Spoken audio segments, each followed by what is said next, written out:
اللہ کو چھوڑ کر تم جن کو بھی مشکل کشا حاجت روا سمجھتے ہو، بیٹا بیٹی مانگتے ہو، اپنی ضرورتیں لے کے ان کے پاس جاتے ہو، فرمایا ما لا ينفعک، وہ تمہیں نہ نفع دے سکتے ہیں، ولا یضرک، اور تمہیں نقصان بھی نہیں پہنچا سکتے ہیں، فَإِن فَعَلْتَ فَإِنَّكَ إِذًا مِّنَ الظَّالِمِينَ۔ یہ بتا دینے کے بعد اللہ کیئرفل کر رہا ہے، اللہ چتاونی دے رہا ہے، اللہ متنبہ کر رہا ہے، دیکھو میں نے منع کر دیا ہے، مجھے چھوڑ کر کسی غیر کو مت پکارو، تو نفع و نقصان کے مالک نہیں ہے۔ اب پھر کہہ رہا ہے فَإِن فَعَلْتَ فَإِنَّكَ إِذًا مِّنَ الظَّالِمِينَ، میرے منع کرنے کے باوجود بھی اگر تم نہیں مانے، اگر تم غیروں کو پکارتے رہے، حاجت روائیوں مشکل کشائی کا سوال کرتے رہے، اگر ان کے آستانوں پہ جاتے رہے، اگر اللہ کو چھوڑ کر غیروں سے فریادیں کرتے رہے، فَإِنَّكَ إِذًا مِّنَ الظَّالِمِينَ، تب تمہارا شمار ظالموں میں ہوگا۔ ظالم کس کو کہتے ہیں؟ میرا حق مار کر تمہیں دے دو، یہی تو ظلم ہے، تمہارا حق مار کر مجھے دے دو، ظلم ہے۔ دعا مانگنا، بیٹا بیٹی مانگنا، حاجت روائی و مشکل کشائی کا سوال کرنا ایک بندے کا حق ہے کہ وہ اللہ سے مانگے، یہ مانگنے کا حق ہے کہ وہ اللہ کو پکارے، اور اللہ سے یہ حق چھین کر وہ کسی غیر کو دے دے تو یہ ظلم ہے۔ فَإِنَّكَ إِذًا مِّنَ الظَّالِمِينَ، اگر اللہ کو چھوڑ کر کسی اور سے حاجت روائی اور مشکل کشائی کا سوال کرو گے تو تم ظالم لکھ کے جاؤ گے، ظالم کہلاؤ گے۔ ہمارے رضوی صاحب کہیں گے یہ آیت بتوں کے بارے میں نازل ہوئی ہے، یہ آیت بتوں کے بارے میں نازل ہوئی ہے، تو چلو اگر بت ہی مان لو تو اس کا مطلب یہ ہے کہ صرف بتوں کو نہ پکارا جائے، پیڑوں سے مدد مانگی جائے، صحیح ہے؟ پھر چاند اور ستاروں کو اگر کوئی بھگوان مان لے اور ان سے مدد مانگے تو اس کا مطلب یہ صحیح ہے؟ تم نے مخصوص کر دیا کہ بت مراد ہے، حالانکہ ماں لفظ عام ہے، اللہ کو چھوڑ کر اللہ کی قدرت ہے اور کہ وہ اپنی قدرت کاملہ سے سب کی ضرورتوں کو پورا کرے، یہ درجہ کسی اور کو دے دو۔ ماں چاہے وہ کوئی بھی ہو، درخت ہو، پیڑ ہو، پہاڑ ہو، کچھ بھی ہو۔ حضرت عمر فاروق کو شبہ تھا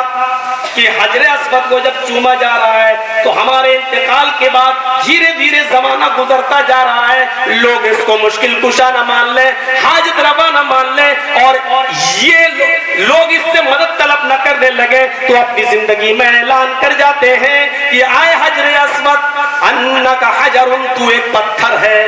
اس کے علاوہ تیری کوئی حیثیت نہیں ہے، عام پتھروں کی طرح تو ایک پتھر ہے، اس کے علاوہ تیری کوئی حیثیت نہیں ہے، نہ تو نفع دے سکتا ہے نہ تو نقصان پہنچا سکتا ہے، لیکن عمر تجھے اس لیے چوم رہا ہے، عمر تجھے اس لیے بوسہ دے رہا ہے کیونکہ جناب محمد رسول اللہ نے تجھے بوسہ دیا ہے، اس کے علاوہ تیری کوئی حیثیت نہیں ہے۔ جس پتھر کو محمد رسول اللہ نے بوسہ دیا ہو، جس پتھر کو محمد رسول اللہ نے چوما ہو، میرے بھائی اس پتھر کے بارے میں بھی حضرت عمر یہ کہہ رہے ہیں کہ تو نہ نفع دے سکتا ہے نہ نقصان پہنچا سکتا ہے، لیکن عمر میں تجھے اس لیے چوم رہا ہوں کیونکہ جناب محمد رسول اللہ نے تجھے چوما ہے۔ تو میرے بھائیوں، لفظ ماں کے اندر یہ ساری چیزیں شامل ہیں، یعنی اللہ کو چھوڑ کر اگر تم چاند و ستاروں سے مدد مانگ رہے ہو تو یہ بھی تب بھی تم ظالم، اللہ کو چھوڑ کر تم درختوں کو حاجت روا اور مشکل کشا سمجھ رہے ہو تب بھی تم ظالم، اللہ کو چھوڑ کر کسی پتھر، پہاڑ یا کسی آسمان یا زمین کے کسی ٹکڑے کو مبارک سمجھ کر تم اس سے مدد مانگ رہے ہو تب بھی تم ظالم۔ اللہ کو چھوڑ کر اگر تم ولیوں، پیروں، یہاں تک کہ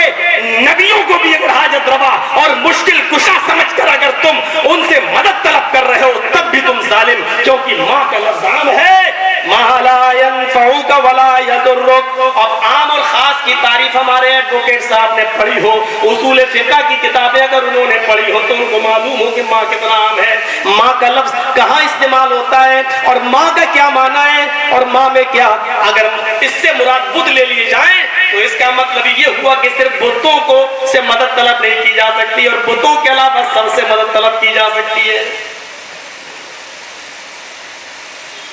ولا تدعو من دون اللہ ما لا ينفعك ولا يضرك